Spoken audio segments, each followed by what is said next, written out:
दृढ़ रहने पर प्रेरणादायक कहानी। अजय पिछले 4-5 सालों से अपने शहर में होने वाली मैराथन में हिस्सा लेता था, लेकिन कभी भी उसने रेस पूरी नहीं की थी। पर इस बार वह बहुत एक्साइटेड था, क्योंकि पिछले कई महीनों से वह रोज सुबह उठकर दौड़ने की प्रैक्टिस कर रहा था और उसे पूरा भरोसा था कि वह इस साल की मैराथन रेस जरूर पूरी कर लेगा। देखते देखते मैराथन का दिन भी आ गया और धायम की आवाज के साथ रेस शुरू हुई। बाकी धावकों की तरह अजय ने भी दौड़ना शुरू किया। वह जोश से भरा हुआ था और बड़े अच्छे ढंग से दौड़ रहा था। लेकिन आधी रेस पूरी करने के बाद अजय बिल्कुल थक गया और उसके जी में आया कि बस अब वहीं बैठ जाए।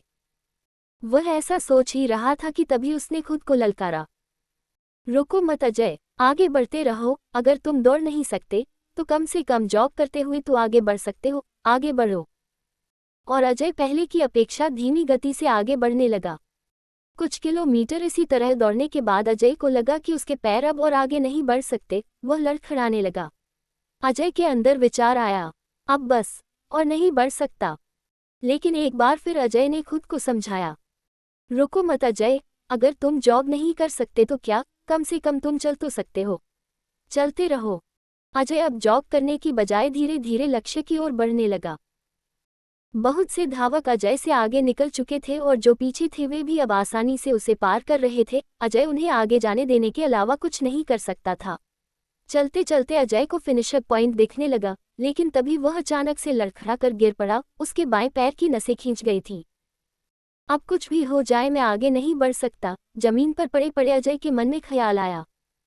लेकिन अगले पल ही वो जोर से चीखा, नहीं, आज चाहे जो हो जाए मैं ये रेस पूरी करके रहूंगा। ये मेरी जिद है। माना मैं चल नहीं सकता, लेकिन लड़खड़ाते लड़खड़ाते ही सही इस रेस को पूरा जरूर करूंगा। अजय ने साहस दिखाया और एक बार फिर असहनीय पीड़ा सहते हुए आगे बढ़ने लगा। और इस बार वह तब तक बढ़ता रहा जब तक उसने फिनिशर लाइन पार नहीं कर ली। और लाइन पार करते ही वह जमीन पर लेट गया। उसके आंखों से आंसू बह रहे थे। अजय ने रेस पूरी कर ली थी। उसके चेहरे पर इतनी खुशी और मन में इतनी संतुष्टि कभी नहीं आई थी। आज अजय ने अपने चलते रहने की जिद के कारण न सिर्फ एक रेस पूरी की थी, बल्कि जिंदगी की बाकी रेसों के लिए भी खुद को तैयार कर लिया था। दोस्तों, चलते रहने की जिद हमें किसी भी मंजिल तक पहुंचा सकती है। बाधाओं के आने पर हार मत मानिए।